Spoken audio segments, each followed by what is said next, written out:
హరే కృష్ణ. అందరికీ భాగవతం క్లాస్ స్వాగతం. సో మనం మూడో స్కందం 11 అధ్యాయం వరకు మనం కంప్లీట్ చేసుకున్నాం. ఈరోజు మనం 12 స్కందంలో ప్రవేశిస్తున్నాము. సో 11 అధ్యాయంలో మన కాలం గురించి మాట్లాడుకుంటే, ఎస్పెషల్గా బ్రహ్మకాలం గురించి మనం మాట్లాడుకుంటూ వచ్చాము. సో బ్రహ్మకాలం 100 సంవత్సరాలుగా ప్రతిరోజు ఒక రోజులో 1000 చతుర్యుగాలు ఉన్నట్టు, తర్వాత మన్వంతర కాలం, తర్వాత 71 యుగ చక్రాలు ఒక మన్వంతర కాలం, అట్లాగే బ్రహ్మ 50 సంవత్సరాలు ఒక పరార్థం. అంటే రెండు పరార్థాలు, ఒక పరార్థం వచ్చి 50 సంవత్సరాలు, రెండో పరార్థం వచ్చి 50 సంవత్సరాలు. అట్లానే ఆయన ఆ కాలం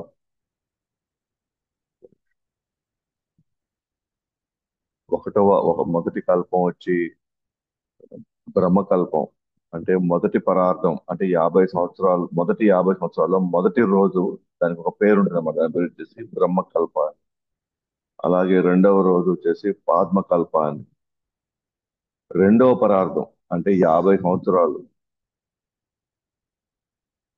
దాంట్లో మొదటి రోజు వరాహ కల్ప అని. అంటే మొదటి రోజుని వరాహ కల్ప అంటారు. సో అట్లా మనం కానీ గమనించుకుంటూ వచ్చామనుకోండి, సో బ్రహ్మ యొక్క కాలం గురించి మాట్లాడుకుంటూ వచ్చారు మైత్రేయులు వారు. సో తర్వాత ఇప్పుడు అసలు ఈ బ్రహ్మ ఈ రెండవ సృష్టిని ఎలా సృష్టించాడు అంటే దాన్ని ఏమంటారు, విసర్గ. సో భగవంతుడు సృష్టించింది మనం ఆల్రెడీ చూసాం. సృష్టి కార్యము ఎలా ప్ర ప్రధాన నుంచి మహతత్వం ఎలా వచ్చింది, మహతత్వం నుంచి అహంకారం ఎలా వచ్చింది, అహంకారం నుంచి గుణాలన్నీ ఎలా వచ్చాయి, ఇవన్నీ కూడా మనకు ఇదంతా ఏంటి, సర్గ అన్నమాట. ఇప్పుడు విసర్గలోకి ప్రవేశిస్తున్నాం.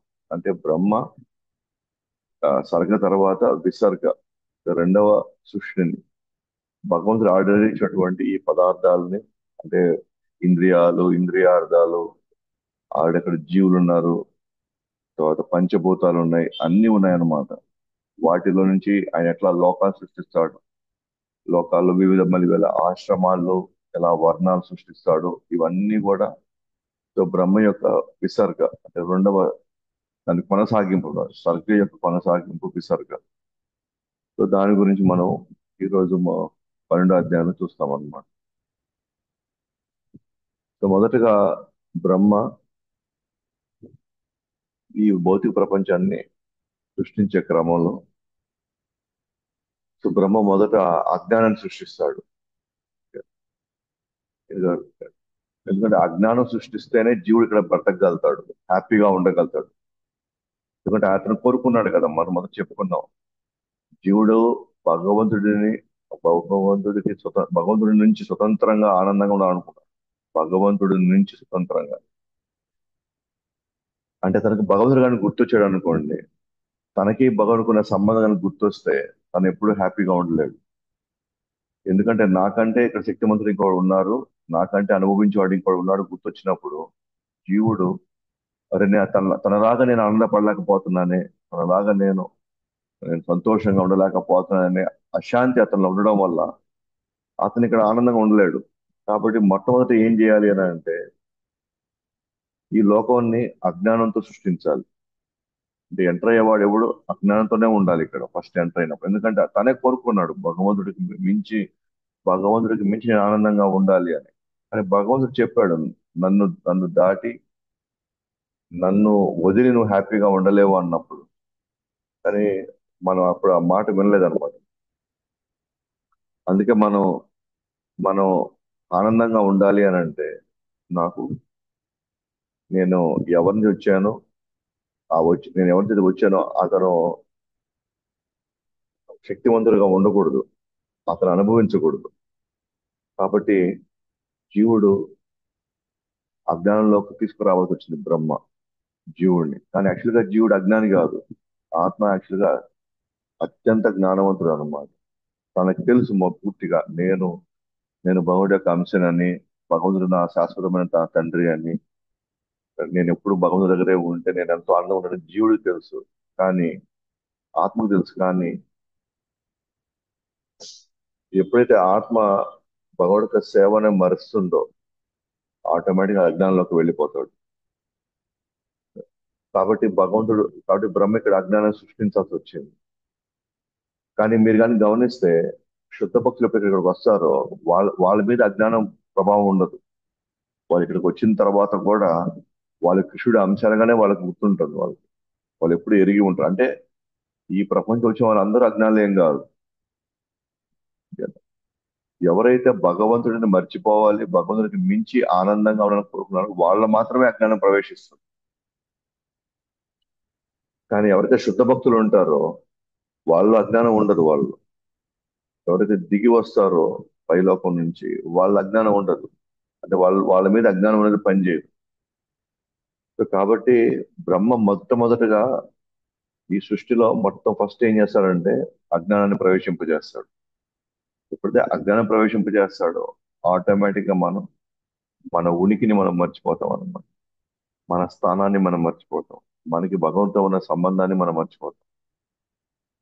ఆచార్యులు వచ్చి మనకి ఆ సంబంధాన్ని మళ్ళీ మనకు గుర్తు చేస్తారు. సో మైత్రేయ ఫస్ట్ ఏం చేస్తున్నాడంటే నేను బ్రహ్మ యొక్క సృష్టిని నేను వివరిస్తాను అంటున్నాడు. బ్రహ్మ వేటిని సృష్టిస్తాడు, దానివల్ల వచ్చిన పరిణామాలు ఏంటి, సో ఇవన్నీ కూడా డిస్కస్ చేస్తాం. సో మొదట బ్రహ్మ 5 లక్షణాల అజ్ఞానాన్ని సృష్టిస్తాడు అన్నమాట. 5 లక్షణాల అజ్ఞానం అంటే ఎలాంటి విషయాలు, ఎలాంటి లక్షణాలు అజ్ఞానం సృష్టిస్తాయో, అంటే అజ్ఞానంలోకి తీసుకువెళ్తాయో ఫస్ట్ వాటిని సృష్టిస్తాడు అన్నమాట. సో ఒక శ్లోకం ఉంది. ససర్జాగ్రే అందతా మిశ్రం అతః తమిశ్రం ఆదికృత్ మహామోహం చ మోహం చ తమశ్చాజ్ఞాన వృత్తయ. సో బ్రహ్మ మొదటగా ఆత్మ వంచన, తర్వాత 2 మరణ భావన, నిరాశ, నిరాశ తర్వాత కోపము, తప్పుడు యాజమాన్య భావన మరియు భ్రాంతికరమైన శారీరక భావన లేదా ఒకరి నిజమైన గుర్తింపును మర్చిపోవడం వంటి అజ్ఞాన కార్యకలాపాలను సృష్టించాడు. ఫస్ట్ ఏం చేశాడు? ఆత్మ వంచన వచ్చింది. అంటే మనల్ని మనమే నాశనం చేసుకునే, మనల్ని మనమే మోసం చేసుకునే ఫస్ట్ ఆ లక్ష్యాన్ని సృష్టించాడు. ఎప్పుడైతే అది సృష్టించి ఆటోమేటిక్గా మనలో మరణ భావన చేస్తుంది. యాక్చువల్గా జీవుడిగా మనకు మరణం లేదు అసలు. ఆత్మగా మనకి అసలు మరణం లేదు. కానీ మనకి ఇప్పుడు భయంలో ఉన్నాం, మరణం ఎప్పుడు వస్తుందో అని. ఆ మరణ భావన తర్వాత 2 సృష్టించాడు. మళ్ళీ తర్వాత కోపాన్ని సృష్టించాడు. తర్వాత మనకి యాజమాన్య భావన. యాక్చువల్లీ మన యజమానులం కాదు, కానీ మనకి యజమాని భావన కనిపించాడు. అది యజమాని భావన అంటే ఏంటి? స్వామి భావం అంటే ఏంటి? అన్ని నేనే చేయాలి, అన్ని నా వల్లే జరగాలి కదా, అన్ని నా కంట్రోల్లో ఉండాలి.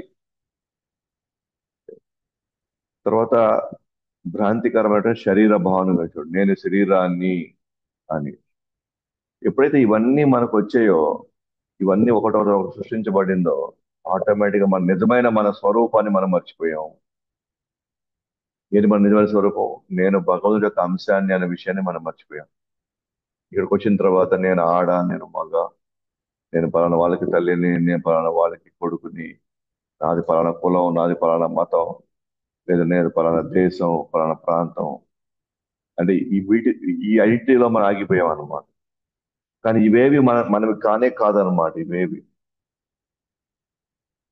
మనకి ఆపాదించబడ్డాయి ఇక్కడికి వచ్చిన తర్వాత. ఒకవేళ నేను ఈ భూమి మీద నేను రాకపోయి ఉంటే నాది ఏ కులం, నాది ఏ మతం, నా తల్లిదండ్రులు ఎవరు, అప్పుడు నేను ఎవరిని చూచాను, ఆయన నా తండ్రి అవుతాడు. లేదా చనిపోయిన తర్వాత, ఈ లోకాన్ని వదిలిన తర్వాత, అప్పుడు నా మతం ఏంది, నా కులం ఏంది, అప్పుడు నా తల్లిదండ్రులు ఎవరు, అప్పుడు కూడా భగవంతుడు. ఎందుకంటే మనం 2వ స్కందంలో మనం చూసామన్నమాట, భగవంతుడు సృష్టికి ఆరంభం నుంచి ఉన్నాడు. సృష్టి జరిగేటప్పుడు తన యొక్క ఆ, శక్తి ఆ, తను పోషిస్తూ ఉన్నాడు. ఈ సృష్టి అంతా వినాశమైన తర్వాత కూడా భగవంతుడు ఉన్నాడు. అంటే ఈ సృష్టిలోకి రాకముందర మనం బలం చెందిన వాళ్ళమే. ఈ సృష్టిలోకి వచ్చిన తర్వాత కూడా భగవంతుడే పోషిస్తున్నాడు. ఉదాహరణకి గాలి ఆపాడు అనుకోండి, మనం ఎలా బతుకుతాం? ఇక్కడ ఆయన వర్షం ఇవ్వలేదు అనుకోండి, మనం ఎలా బతకగలుగుతాము? అంటే ఇప్పుడు కూడా భగవంతుడు మనల్ని పోషిస్తున్నాడు. అలాగే ఈ సృష్టి ముగిసింది అనుకోండి, అప్పుడు కూడా భగవంతుడే ఉన్నాడు. అంటే మన ఒరిజినల్ గా మనం ఎవరు అంటే మనం భగవంతు చెందిన వాళ్ళు. కానీ మనం నిజమైన ఆ గుర్తింపు ఏదైతే ఉందో మన కృష్ణుడు చెందిన వాళ్ళం, అదే మనం మర్చిపోయాం. సో కృష్ణుడు అదే అంటున్నాడు 15 అధ్యాయ 7 శ్లోకంలో, మమైవాంసో జీవలోకే జీవభూత సనాతన మనసస్తి అని ఇంద్రియాన్ని ప్రకృతి స్థాని కర్షతి. ఇక్కడికి వచ్చిన తర్వాత మనసు ఇంద్రియాల యొక్క దాడిలో, మనసులు చేసే దాడిలో, ఇంద్రియాలు చేసే దాడిలో నువ్వు ఎంత కష్టపడుతున్నావు అంటే, ఆ కష్టం నన్నే నువ్వు మర్చిపోయావు. కానీ యాక్చువల్గా నువ్వు నా అంశానివి. నువ్వు నన్ను మర్చిపోయావు అసలు. ఇక నువ్వే కాదు, ఇక్కడ సకల జీవరాశులు నా అంశాలు వాళ్ళంతా. ఇక్కడ ఉన్న సకల నా అంశాలు. కానీ ప్రతి జీవుడు ఇక్కడ మర్చిపోయాడు వచ్చి. ఇక్కడ ప్రతిరోజు ఉదయాన్నే వచ్చి, ఉదయం లేచి పోయి కష్టపడి పని చేయాలా, పని చేస్తే కానీ ఆహారం రాదు.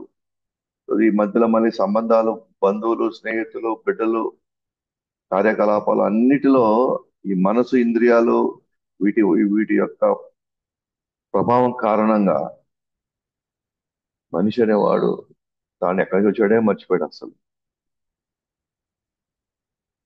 సో కాబట్టి భగవంతుడు ఏం చేస్తాడంటే, సారీ, బ్రహ్మ ఏం చేస్తాడంటే, ఈ సృష్టి ఈ ఈ ఈ భౌతిక ప్రపంచాన్ని ఎప్పుడైతే భగవంతుడు కారదక్ష సాయి విష్ణు, గర్భదక్ష సాయి విష్ణు, త్రిదక్ష సాయి విష్ణు రూపంలో ఈ భౌతిక సృష్టిని సృష్టించిన తర్వాత దీంట్లో అజ్ఞానాన్ని ప్రవేశింపజేశాడు బ్రహ్మ. ఇంకొంతిగా మనం ఆ, వివరణలోకి వెళ్తే, ఇప్పుడు ఇక్కడ మన పదాలు వచ్చాయి కదా, తమహ, అత, అది రెండో లైన్ లో అత తమిశ్రం, మహామోహం, మోహం. అసలు వీటి అర్థాలు ఏంటి చూద్దాం ఇక్కడ. తమహ అంటే స్వరూప అజ్ఞానం, అంటే ఒక విధంగా అంధకారం. మనకు అంధకారంలో మనం ఎవరో మనకు తెలుస్తుందా? అంధకారంలో మన లైట్ లేకుండా మనం అద్దంలో చూసుకుంటే మనకు కనబడుతుందా మనం ఎవరో? ఈవెన్ మనం చేయి కూడా మనకు కనబడదు. అంటే తమహ అంటే అంధకారం, అంటే అజ్ఞానం. అంటే మన స్వరూప అజ్ఞానం, అంటే మనమే మర్చిపోయాం అన్నమాట. మనం ఏంటో మనకు తెలియదు అసలు. మోహం అంటే మన నిజమైన ఉనికిని మనం మర్చిపోవడం. మన నిజమైన ఉనికి అంటే నేను ఆత్మని అన్న విషయమే నేను మర్చిపోయాను. మహామోహం అంటే నేను నా ఉనికిని నేను మర్చిపోయి నేను ఇంకోలాగా ప్రవర్తిస్తున్నా ఇప్పుడు ఇక్కడ స్వామి భావంతో. మనం చూస్తూ ఉంటాం మెంటల్ హాస్పిటల్కి వెళ్ళినప్పుడు, అక్కడ ఎవరైతే పాపం ఆ, వాళ్ళు ఈ ఈ పిచ్చికి గురయ్యారో, వాళ్ళ ఉనికిని వాళ్ళు మర్చిపోయారు. అంటే వాళ్ళు ఈ ప్రపంచంతో కట్ అయిపోయారు. వాళ్ళు బంధువులతో కట్ అయిపోయారు, తల్లిదండ్రులతో కట్ అయిపోయారు, అందరితో వాళ్ళు కట్ అయిపోయారు. అంటే దాన్ని ఏమంటారు, ఒక విధంగా చెప్తే స్వరూప అజ్ఞానం అది. కాబట్టి వాళ్ళు నిజమైన ఉనికిని మర్చిపోయారు. వాళ్ళు తెలియదు, వాళ్ళ మగ, ఆడ, ఏం తెలియదు వాళ్ళు. తర్వాత వాళ్ళు ఇంకొక రోల్ తీసుకుంటారు అనమాట అక్కడికి వెళ్ళి. దాంట్లో వాళ్ళు రకరకాలుగా ప్రవర్తిస్తారు వాళ్ళు. కొంతమంది నేనే ప్రధానమంత్రి ఇక్కడ, లేకపోతే నేనే ఇక్కడ ముఖ్యమంత్రిని, లేకపోతే నేను ఒక సినిమా యాక్టర్, నేనే వాళ్ళే ఇదంతా నాదేని, లేదా నేను ఈ ప్రాంతానికి నేను రాజుని అంటాడు. అంటే వాళ్ళకి తెలియకుండానే వాళ్ళు ఇంకొక రోల్లో ప్రవేశించేస్తున్నారు అనమాట. అట్లాగే మనం కూడా మనం అనుకుంటాం అనమాట, మనమే దేవుడు అని ఇక్కడ, అంటే మన కంట్రోల్లోనే అన్ని ఉండాలి అని, మనం అనుకున్నట్టుగానే జరగాలి అని. అంటే మనం యాక్చువల్ గా మనం ఎవరో ఆత్మలో, ఎవరో యాక్చువల్ గా మనం సేవకులు యాక్చువల్ గా. అది మనం మర్చిపోయాం అన్నమాట. మనం మర్చిపోయాం, మన సేవకులు అన్న మాట మర్చిపోయేసి, ఓకే, మనం ఇప్పుడు ఎక్కడికి వెళ్తున్నాము? స్వామి భావంలోకి వెళ్ళిపోయాం. ఏదైనా సరే, ఈవెన్ ప్రకృతి కూడా మనకు సహకరించాలనుకుంటుంది. ప్రకృతి కూడా మనం చెప్పినట్టు నడవాలనుకుంటుంది. అలా జరగలేదు అనుకోండి, మనం అనుకున్నట్టు జరగకపోతే స్వామి భావం ఎప్పుడైతే వస్తుందో ఆటోమేటిక్ మనం ఏమనుకుంటాం, అన్ని మనం అనుకున్నట్టు జరగాలనుకుంటాం, కానీ అది జరగవు ఇక్కడ. మనం అనుకున్నట్టు ఇక్కడ జరగవు. కాబట్టి ఏమొస్తుంది, తామిశ్రం. తామిశ్రం అంటే ఏంటి? కోపం వచ్చేస్తుంది మనకి ఇక్కడ. అరే అనుభవించలేకపోతే కోపం వచ్చేస్తుంది.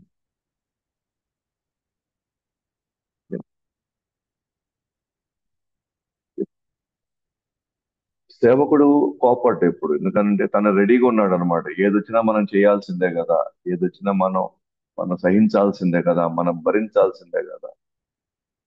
మన కంట్రోల్ ఇక్కడ ఏమీ లేదు, మనమే ఒకరి దయ మీద బతుకుతున్నాము అనే భావన వచ్చినప్పుడు ఆటోమేటిక్ గా వాళ్ళకి ఎటువంటి, వాళ్ళు ఆ స్వామిభావం ప్రదర్శించరు. అలాగే మనకు కూడా గుర్తుందనుకోండి, నేను కృష్ణుడి యొక్క సేవకుడు అని మనకు గుర్తొస్తే మనం ఆ భావన మనం జీవించామనుకోండి, మనకి ఎప్పుడు కూడా ఫలానా జరగకపోతే, ఫలాది అనుకున్నది అనుకున్నట్టుగా జరగలేదు అనుకోండి, ఓకే ఇది భగవుడు, యజమాని అలా అనుకుంటే అలా జరుగుతుంది, యజమాని యొక్క దయ మీద జరుగుతుంది అనే దానికి రెడీ అయ్యాడు అనుకోండి, తనకి ఎక్కడ ఇక్కడ ఎటువంటి ఇబ్బంది అతనికి రాదు.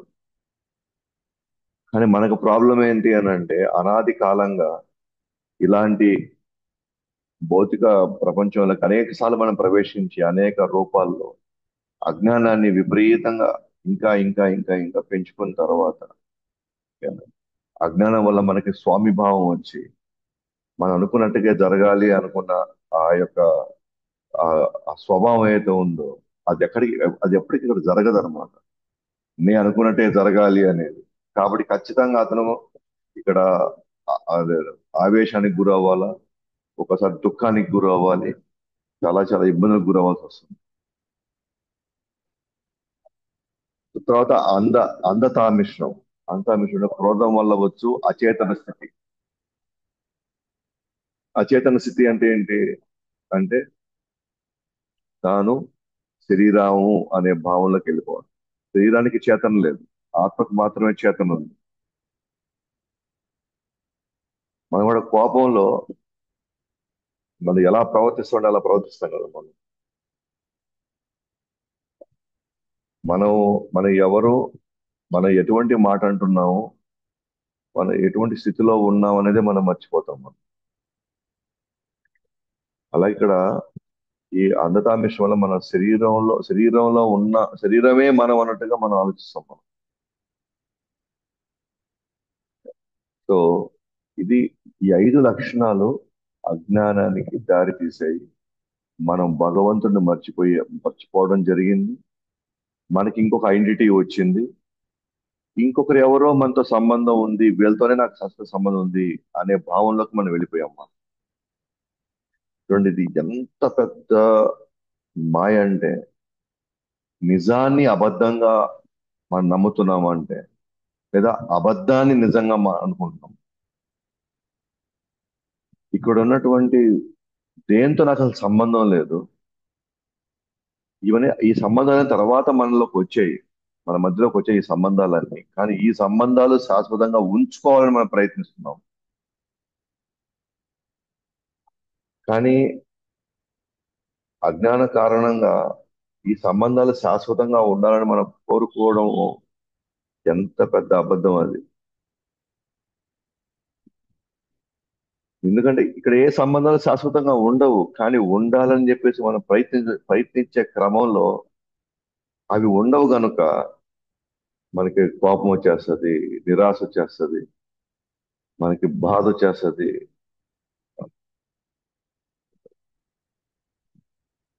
అంటే మనం ఏం చేయాలా? అబద్ధాన్ని అబద్ధంగానే చూడాలి, నిజాన్ని నిజంగా చూడాలి. నిజాన్ని అబద్ధంగా చూసినా, అబద్ధాన్ని నిజంగా చూసినా రెండు ప్రమాదం. నిజమైన సంబంధాన్ని అబద్ధంగా చూస్తున్నాం. నిజమైన సంబంధం భగవంతుడితో ఉంది, కానీ మనం పట్టించుకోవట్లే. కానీ అబద్ధమైనటువంటి సంబంధాలని నిజం అనుకుంటున్నాము, అవి పోతే మనం బతకలేకపోతున్నాం. అవి మన నుంచి విడిపోతే మనం తట్టుకోలేకపోతున్నాం.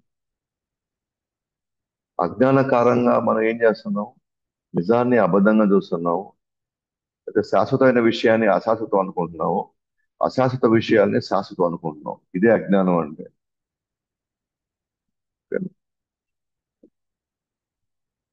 కాబట్టి అయితే ఇది నిజంగా ఈ స్టేజ్ లో జీవుడు ఒక విధంగా చెప్పాలంటే ఈ ప్రకృతి చేత ఫుట్బాల్ ఆడబడుతున్నాడు అనమాట. మనము ఈ ప్రకృతి చేత ఫుట్బాల్ ఆడబడుతున్నాం. ఇక్కడ ఈ ప్రకృతి మొత్తం త్రిగుణాలతో నిండిపోయి ఉంది. ప్రతి వస్తువు, ఓకేనా, ఈ సృష్టిలో ఉన్న ప్రతి అణువు త్రిగుణాలతో నిండి ఉంది. సో త్రిగుణాలు ఏం చేస్తున్నాయంటే మన మన ఇంద్రియాలని, మన మనసుని ఇష్టం వచ్చినట్టుగా ఆడుకుంటున్నాయి అన్నమాట. నచ్చిన దాన్ని ఎట్టైనా అనుభవించాలనుకుంటాం, కానీ ఈ శరీరంతో ఎక్కువసేపు అనుభవించలేము మనం.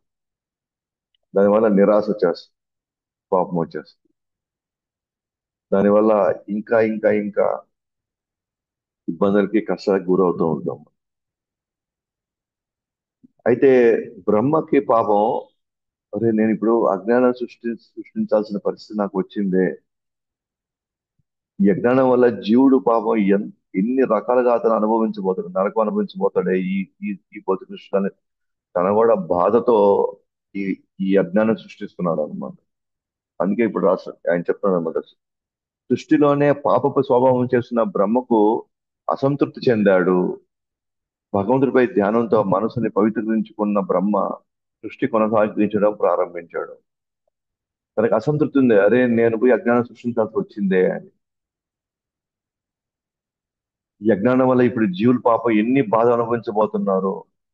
అరే అది నేనే, నా చేతుల ద్వారా నేనే ఇది సృష్టించాల్సి వచ్చిందని తనకు తానే బాధపడుతున్నాడు పాపం. కానీ తప్పదు, ఎందుకంటే జీవుడు కోరుకున్నాడు ఇది. మనం కోరుకున్నాం భగవంతుడికి, భగవంతుడిని మించిన ఆనందాన్ని, భగవంతుడు కోరుకున్న అదే గౌరవం నాకు దక్కాలి, భగవంతుడిలాగా నేను కూడా ఆర్డర్ చేయాలి. మనం కోరుకున్నాం కాబట్టే భగవంతుడు ఈ భౌతిక సృష్టిని, తద్వారా ఇక్కడ అజ్ఞానాన్ని ప్రవేశింపచేయాల్సిన అవసరం మనమే కల్పించామన్నమాట భగవంతుడు. ఎలాగైతే మనం డిస్కస్ చేసుకున్నాము, ఎలాగైతే చిన్నపిల్లలు, ఆ, నేను నేను బైక్ తోలాలి, లేదా నేను కూడా కార్ తోలాలి అని చిన్న పిల్లవాడి తండ్రిని, నాకు వదిలేసే స్టీరింగ్, నాకు వదిలేసి నేను కూడా తోలాలి అన్నట్టు తండ్రి చేస్తూ ఉన్నాడు. కొడుకు ఏం చేస్తున్నాడు చూసి నేను కూడా తోలన్నాడు. కానీ తండ్రి అంటున్నాడు నువ్వు తోలలేవు అన్నప్పుడు, కానీ అది పిల్లవాడికి అర్థం కావట్లేదు. కానీ ఏడుస్తున్నాడు, మానం చేస్తున్నాడు. ఎంత మానం చేసినా తండ్రి కారుని ఆయనకి ఇవ్వగలుగుతాడా? పిల్లవాడికి ఇవ్వగలుగుతాడా? ఇవ్వలేడు. అప్పుడు ఏం చేస్తున్నాడు, బొమ్మ కారు కొనిస్తున్నాడు. అదే విధంగా సో పిల్లవాడు ఏం చేస్తున్నాడు, ఆ కారుతో తనకు కోరుకున్నట్టుగా తాను కొంతకాలం అనుభవిస్తున్నాడు. సో దాంతో ఆడుకుంటున్నాడు. తర్వాత ఏమైంది, తనకు అర్థమైపోయింది ఏమని, ఇది నిజం కారు కాదు, ఇది ఎన్ని రోజులు మన ఇంట్లోనే ఉన్నాము అని. అంటే ఎట్లాగైతే తండ్రి బొమ్మ కారు కొనియడం మంచిదా చెడ్డదా అంటే, ఆ టైంలో తన బాధను తగ్గించడం కోసం, తన ఎంతో కొంత సొంత ఆనందంలో పెట్టడం కోసం, ఎందుకంటే ఒరిజినల్ కార్ ఇస్తే తను శాశ్వతంగా తాను కష్టంలో పడి, శాశ్వతంగా తాను ఈవెన్ ఒక ఏదైనా పరిణామాలు జరిగితే తన మరణించి కూడా మరణించవచ్చు. సో తాత్కాలికంగా తాను ఆనందంగా ఉండడం కోసం ఏం చేస్తున్నాడు, ఒక బొమ్మ కారు ఇస్తున్నట్టే భగవంతుడు కూడా మనమే కోరుకున్నాం. మన రాజ్య రంపాలు పెట్టాడు, నేను కూడా ఆనందంగా ఉండాలి, నేను కూడా నీలాగే అనుభవించాలి, నేను కూడా సృష్టించాలి, నీలాగే నేను కూడా జేజేలు పలికించుకోవాలి. నువ్వు ఆదేశించినట్టు ఎట్లాగైతే అన్ని పనులు జరుగుతున్నాయో నాకు కూడా అలాంటి పనులు, నేను కూడా అలాగే ఆదేశించి అందరూ పనులు చేయాలి అని ఎప్పుడైతే మన కూడా భావించిందో, భగవంతుడు ఏం చేశాడు, ఈ భౌతిక సృష్టిని సృష్టించాల్సిన పరిస్థితి వచ్చింది. ఎలాగైతే తండ్రి అక్కడ బొమ్మ కార్యాల్సి వచ్చిందో, అలాగే మనకు కూడా భగవంతుడు ఈ భౌతిక సృష్టిని సృష్టించాడు. అంటే మనమే అవసరం కల్పించాము ఆయన. సో కాబట్టి ఇక్కడ ఎప్పుడైతే భౌతిక సృష్టించాడో సృష్టించిన తర్వాత పైన మనం భగవంతుడిగా ఉన్నప్పుడు ఏ జ్ఞానం ఉందో అదే జ్ఞానంతో కిందకు వచ్చామనుకోండి ఈ భౌతిక సృష్టిలో, మనం కూడా హ్యాపీగా ఉండలేము మనం. నాకు ఎప్పుడు భగవంతుడు గుర్తొస్తే, అప్పుడు భగవంతుడికి అధికారం నాకు ఎప్పుడు గుర్తుంటే, భగవంతుడే దీనికి మొత్తానికి మూలం అని గుర్తుంటే, అప్పుడు నేను ఆర్డర్ చేయలేను కదా అందరు. కాబట్టి నేను మర్చిపోవాలి భగవంతుడిని. నేను మర్చిపోతేనే గాని నేను ఇక్కడ నేను అనుకున్నట్టుగా జీవించలేను. నేను కోరుకున్నట్టుగా నేను అనుభవించలేను. నేను ఆశించినట్టుగా నేను జీవించలేను. కాబట్టి నేను భగవంతుని మర్చిపోవాలి. మర్చిపోవాలి కాబట్టే బ్రహ్మ అజ్ఞానాన్ని ప్రవేశింపజేస్తాడు. సో ఇక బ్రహ్మ తప్పు లేదు, భగవంతుడు తప్పు లేదు. సో తప్పంతా ఎవరిది అంటే మనదేదో. మనం భగవుడి యొక్క అంశము, మనం భగవుడి యొక్క సంతానము అని మనం మర్చిపోవడం మన యొక్క దురదృష్టం. ఆయన కంటే మించి అనుభవించాలనుకోవడం అనేది మన యొక్క దురదృష్టం. సో కాబట్టి బ్రహ్మ చాలా బాధతో ఈ సృష్టిని సృష్టిస్తున్నాడు అన్నమాట. ఎందుకంటే అదే ఇప్పుడు నేను అజ్ఞానం ప్రవేశింపజేస్తానే, తమహ, మోహము, మహామోహము, తామిశ్రము, అందతామిశ్రం నేను ప్రవేశింపజేసి ఈ జీవులు ఇప్పుడు ఎంత అల్లాడతారో జీవులు ఇప్పుడు. దీంతో ఇంకా సృష్టిలో ఆల్రెడీ త్రిగుణాలు ఉన్నాయి. త్రిగుణాలు, ఈ త్రిగుణాల ప్రభావంతో వీళ్ళు ఎలా అల్లాడబోతున్నారో ఇంకా అని చెప్పేసి. కానీ ఇంకా ఏం చేయలేము. ఎందుకంటే భగవంతుడు ప్రతినిధిగా తనకిచ్చినటువంటి తన సేవను తాను నిర్వర్తించాలి. కానీ అందుకనే సేవలో భాగంగా బ్రహ్మ నిర్వర్తిస్తాడు ఈ అజ్ఞానాన్ని ప్రవేశింపజేస్తే తప్ప. తనకి మాత్రం పాపం చాలా బాధగా ఉంటుంది అన్నమాట. సో ఈవెన్ ఇప్పుడు కూడా మనం కూడా భక్తులంగా ఇప్పుడు కూడా మనం ఆలోచిస్తే ఇప్పటికీ మనకి కృష్ణుడి యొక్క అంశం అనేది కొంత కొంత సమయం మాత్రం మనకు గుర్తుంది అంతే. మేబీ 1%, 2% గుర్తుందేమో. మిగతా 90% ఇంకా మనం ఈ భౌతిక ప్రకృతిలో మనం భాగమే అనుకుంటున్నాం మనం. ఎప్పుడైతే ఆ భావంలో ఉంటామో మనం ఖచ్చితంగా మళ్ళీ అజ్ఞానంతో చేయకూడని పనులన్నీ చేస్తూ ఉంటాం అన్నమాట. దానివల్ల మళ్ళీ మనం ఇబ్బందుల పాలు పడుతూ ఉంటాం. కాబట్టి భగవంతుడిపై ధ్యానంతో మనసుని పవిత్రీకరించుకొని బ్రహ్మ సృష్టి కొనసాగించడం ప్రారంభించాడు. సో బ్రహ్మ కొనసాగించాడు అన్నమాట. తప్పదు, ఇంకా మన అజ్ఞానాన్ని ప్రవేశింపజేయాలి అని ప్రవేశింపజేశాడు. సో ఒకసారి అజ్ఞానం ప్రవేశింపజేసిన తర్వాత ఇప్పుడు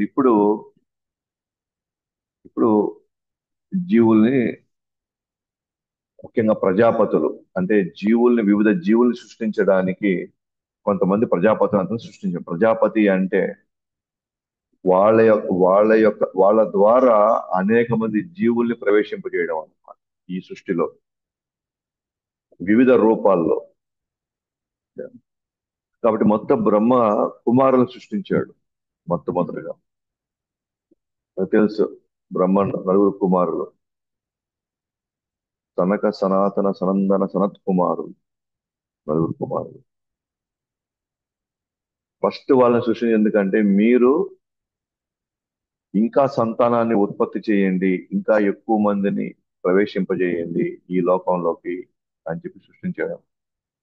ఈ నలుగురు కుమారులు ఎవరంటే సాంఖ్య, యోగ, వైరాగ్యం, తపస్సు. ఈ 4 విద్యాంశాలు నలుగురు కుమారుల ద్వారా తను సృష్టించాలనుకున్నాడు. అందుకే బ్రహ్మ వారిని తర్వాత తరాన్ని సృష్టించమని ఆదేశిస్తే, కానీ వాళ్ళు వాసుదేవుడి భక్తిలో వాళ్ళు ప్రవేశింపజేయరు. ఆ వాసుదేవ భక్తిని వాళ్ళు అలవాటు చేసుకున్నారు. సో కృష్ణ భక్తిని, అంటే వాళ్ళు అనూహ్యంగా వాళ్ళు భక్తులు అయిపోయారు. వాళ్ళు బ్రహ్మ వాళ్ళని సృష్టించిందే దేనికోసం? మీరు ఇంకా సంతానాన్ని, అంటే సంసారాన్ని, అంటే మీరు పెళ్లి చేసుకొని అంటే గృహస్థ ఈ పెళ్లి చేసుకొని సంతాన ఉత్పత్తిని చేయమని చెప్పి బ్రహ్మ సృష్టించాడు. ఎందుకంటే బ్రహ్మ యొక్క మెయిన్ సేవ అది. ఎక్కువ మంది జీవులని ఈ లోకంలో నింపాలి. 84 లక్షల జీవరాశుల్ని ఈ లోకంలో నింపాలి. రకాల జీవరాశులు నింపాలి. నింపాలి అని అంటే ఖచ్చితంగా వాళ్ళు ఆ సంసార కార్యక్రమంలో వాళ్ళు నిమగ్నం అవ్వాలి. సో కాబట్టి వాళ్ళ ఆ ఉద్దేశంతో వాళ్ళని సృష్టిస్తే ఈ నలుగురు కుమారులు సృష్టించబడిన తర్వాత ఆలోచించుకొని "ఓ, ఈ సంసారం అనేది పెద్ద మాయ ఇది" అని చెప్పి వాళ్ళు వాసుదేవుడికి దగ్గరయ్యి వాసుదేవ భక్తిని చేసుకోవడం ప్రారంభించారు. వాళ్ళు మోక్షం లక్ష్యంగా పెట్టుకొని వాళ్ళు బ్రహ్మచారులుగా మిగిలిపోయారు. అది బ్రహ్మకి ఒక విధంగా అవమానం. ఎందుకంటే నేను చెప్పిన ఆదేశాన్ని నా కుమారులుగా మీరు చేయాలి కదా. వాళ్ళు చెప్పేశారు మేము ఈ సృష్టిని ఇవి నేను చేయలేము, పెద్ద మాయ ఇది. మేము హ్యాపీగా వాసుదేవుడికి మేము భక్తి చేసుకొని మేము మోక్షం వైపు మోక్షాన్ని మేము పొందాలనుకుంటున్నాము అనే వాళ్ళు వ్యక్తం చేశారన్నమాట బ్రహ్మకి. బ్రహ్మకి అవమానం అయిపోయింది. అసలు చెప్పంటే బ్రహ్మ వాళ్ళ కుమారులు కాదు, గురువు శిష్యులు కూడా వాళ్ళు. గురువు చెప్పినప్పుడు శిష్యులు దాన్ని పాటించాలి.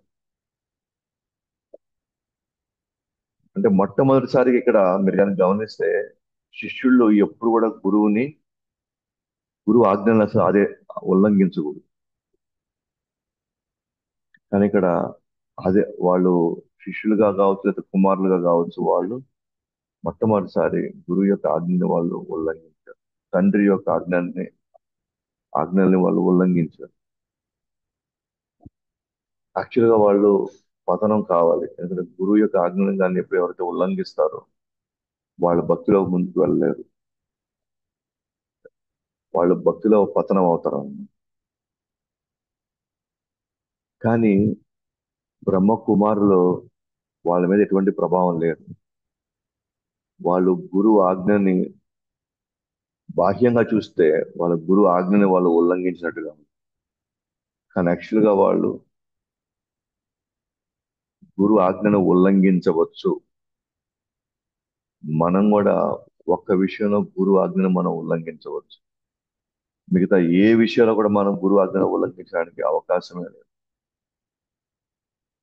ఎప్పుడు అంటే నేను భక్తి వైపు వెళ్ళాలనుకున్నప్పుడు ఏ గురువైనా సరే ఆ భక్తిని పక్కన పెట్టమన్నా, ఆ భక్తికి దూరం కమ్మన్నా ఆదేశాలు కానీ ఇస్తే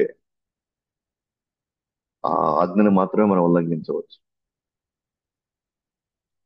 ఎందుకంటే భక్తికి దూరం వెళ్ళమని లేదా మోక్షానికి వెళ్ళే వాళ్ళని మళ్ళీ సంసారం చేయమని చెప్పి మళ్ళీ మాయలోకి తీసుకువెళ్ళేటువంటి గురువు అసలు గురువే కాదు. సో వీళ్ళేమో తీవ్రమైనటువంటి కృష్ణ భక్తి వైపు వెళ్ళాలనుకుంటుంటే, లేదు లేదు మీరు సంసారం వైపు వెళ్ళమని ఆదేశిస్తే ఎవరైనా సరే ఆ గురు యొక్క ఆజ్ఞను మనం గురు యొక్క ఆదేశాలు పాటించవలసిన అవసరం మనకి లేదు. ఒకవేళ అది వారు గురు ఆజ్ఞను ఉల్లంఘన అనుకున్నా సరే దానివల్ల మనకి ఎటువంటి ప్రభావం మన మీద పడదు. సేమ్ ఇదే జరిగిందనమాట ఆ బలి చక్రవర్తి విషయంలో కూడా. శుక్రాచార్యులు శుక్రాచార్యులు ఏమంటున్నాడంటే నువ్వు తెలుసుకోకుండా ఆ ఆ బాల బ్రాహ్మణుడికి నువ్వు మాట ఇచ్చేసావు. కానీ ఆ బాల బ్రాహ్మణుడు నీకు తెలియదు, అతను సాక్షాత్తు విష్ణువు వామనుడు. విష్ణు ఈ రూపంలో వచ్చాడు.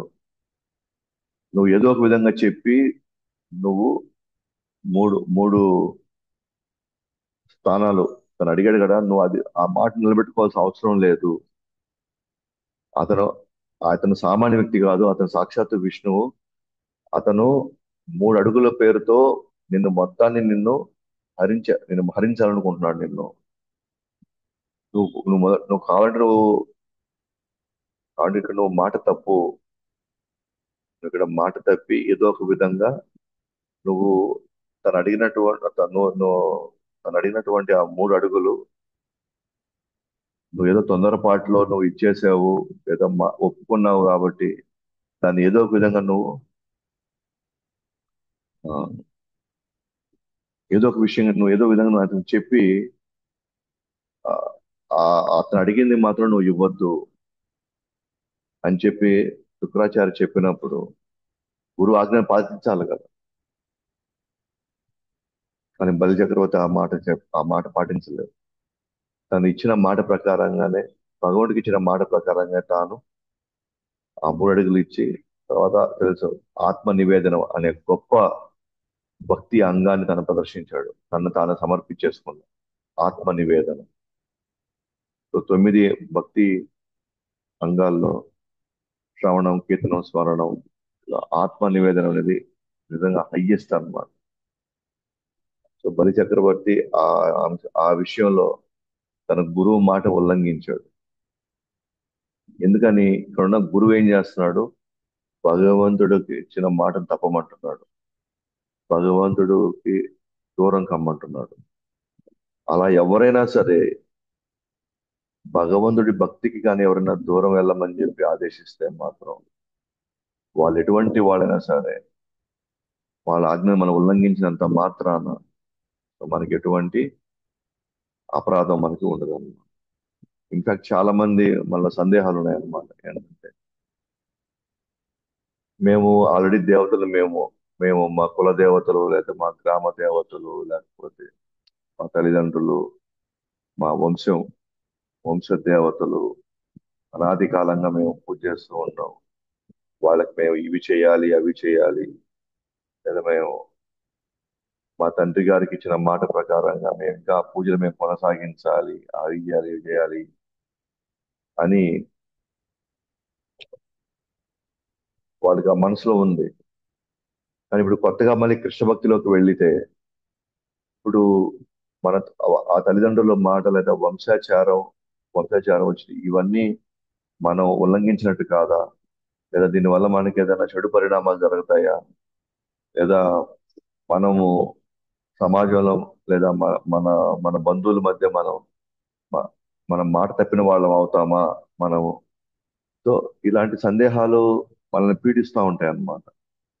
కానీ కానీ ఇక్కడ మెయిన్ పాయింట్ ఏంటంటే అదే అన్నమాట. ఇక్కడ నేను కృష్ణ భక్తిలోకి వెళ్తుంటే నేను కృష్ణుడి యొక్క ఆదేశాలని, కృష్ణుడి యొక్క ఆ, ఇచ్చినటువంటి సూచనల్ని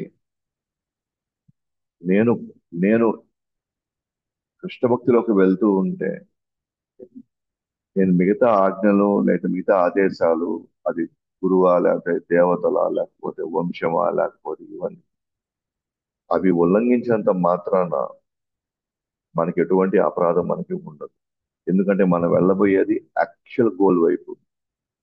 ఇంతకాలం మనం అది ఆ లక్ష్యం తెలియకనే మిగతా అన్ని రకాల సేవలు, అన్ని రకాల పూజలు, అన్ని రకాల వ్రతాలు చేసుకుంటూ వెళ్తున్నాం మనం. ఇప్పుడు గురువు ప్రభుపాద వారి రూపం దొరికాడు, లక్ష్యం దొరికింది. అంతిమంగా మనం చేరుకోవాల్సింది కృష్ణుడే కాబట్టి నేను ఈ ఉన్నతమైన ధర్మాన్ని పాటించడం కోసం తక్కువైన ధర్మాల్ని నేను పక్కన పెట్టచ్చు. అసలైన సనాతన ధర్మం ఏంటి అని అంటే నేను ఎవరినైతే నేను వచ్చానో అంతిమంగా మళ్ళీ నేను అతని దగ్గరికి నేను వెళ్ళే క్రమంలో మిగిలినవన్నీ నేను పక్కన పెట్టే పక్కన పెట్టినా కూడా మనకి ఎటువంటి అపరాధం కానీ ఎటువంటి ఇబ్బంది కానీ మనకి ఉండదు అనమాట.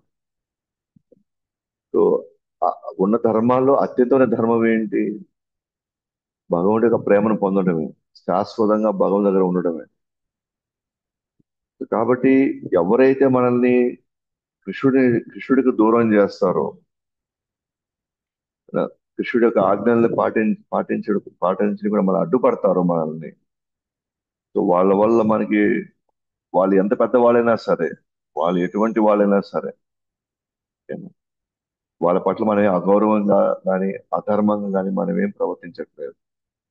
మనం యాక్చువల్ గా అసలైన లక్ష్యం వైపు మనం వెళ్తుంది. అందుకే ఇక్కడ బ్రహ్మ కూడా వాళ్ళని ఏం అనలేకపోయాడు actually వాళ్ళని. కోపం వచ్చింది కానీ అణుచుకున్నాడు అనమాట ఆ కోపాన్ని. చూడండి, బ్రహ్మకు కూడా కోపం వచ్చింది. అంటే బ్రహ్మ కూడా మనలాగా జీవతత్వం ఉంది, మనలాగా. అఫ్ కోర్స్ ఆయన ఆయన కోపంలో న్యాయం ఉంది. మన మన కోపం ఆయన కోపంలో తేడా ఉందన్నమాట. ఆయన కోపం మన కోపం ఒకటి కాదు. ఎందుకంటే ఆయన భగవుడి యొక్క ఆదేశం మేరకు నేను పనిచేయలేకపోతానని, నేను సృష్టించిన వాళ్ళు నేను అనుకున్నట్టుగా భగవుడి యొక్క సేవ వాళ్ళు చేయట్లేదే అని ఆ విధంగా వచ్చినటువంటి కోపం. అంతేగాని ఆయనకి అహంకారంతో కూడుకున్న కోపం కాదు. నా మాటనే ఉల్లంఘిస్తారా అట్లా కాదనమాట. అరే భగవుడి కోసం నేను వీళ్ళని సృష్టిస్తే వీళ్ళు దాన్ని విస్మరించారే, వీళ్ళు దాన్ని అంటే ఈయన అంటే ఒక నిజమైనటువంటి ఆ కృష్ణ భక్తుడు అన్నమాట. ఎవరు? బ్రహ్మ. అందుకనే భగవంతుడు ఏం చెప్తే అది ఆదేశాలు పాటించే క్రమంలో వీళ్ళు సహకరించలేదే నాకు అని ఆ కోపమే తప్ప, బ్రహ్మ అయినా నేను చెప్పాను కాబట్టి వీళ్ళు చేయట్లేదని అలాంటి కోపం కాదనమాట. సో మొత్తానికి ఆ కోపాన్ని అంచుకున్నాడు అనమాట. అయితే ఆ కోపాన్ని అంచుకునే క్రమంలో బ్రహ్మ పూర్తి స్థాయిలో అంచుకోలేకపోయాడు అనమాట. ఆ కోపాన్ని అంచుకోలేక ఆ కోపము ఆయన రెండు కనుబొమ్మల మధ్యలో నుంచి ఆ కోపము ఇంకొక రూపంలో బయటకు వస్తుంది అన్నమాట. ఆ కోపం ఏదైతే వచ్చిందో ఈ రెండు రెండు కనుబొమ్మల మధ్య ఎమోషన్ బయటకు వచ్చింది అనమాట. ఆ ఎమోషనే రుద్రుడు, అంటే శివుడు వస్తాడు అన్నమాట బయటికి. అదే ఇప్పుడు మనం చూస్తాం 7 నుంచి 20 మధ్యలో రుద్రుడి సృష్టి.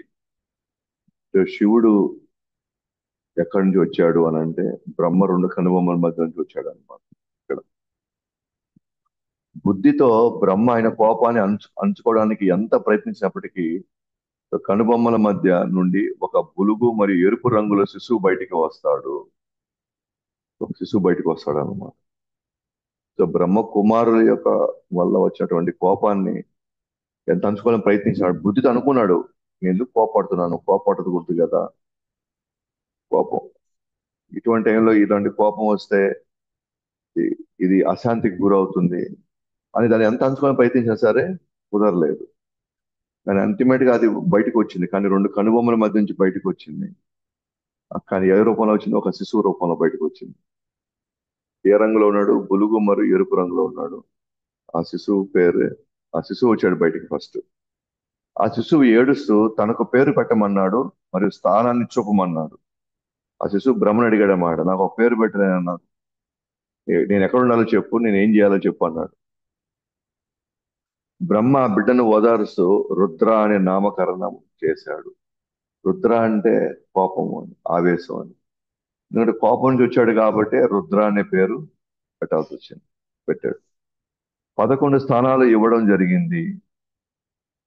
ఇక్కడ హృదయము, ఇంద్రియాలు, ప్రాణవాయువు, ఆకాశం, వాయువు, నీరు, అగ్ని, భూమి, సూర్యుడు, చంద్రుడు, తపస్సు. ఇటువంటి ప్లేసులో నువ్వు ఉండు అని చెప్పి రుద్రుడు స్థానాలు అన్నమాట అవన్నీ. అలాగే 11 పేర్లు పెట్టాడు వాళ్ళకి. ఫస్ట్ స్థానాలు ఇచ్చాడు, తర్వాత 11 పేర్లు పెట్టాడు. ఏంటి ఆ పేర్లు? మాన్యు, మను, మహీసన, మహాన్, శివ, ఋత్వజ, ఉగ్రరేత, భవ, కాల, వామదేవ, ధృతవ్రత. ఇట్లా 11 పేర్లు ఇచ్చారన్నమాట. 11 స్థానాలకి 11 మంది రుద్రులు.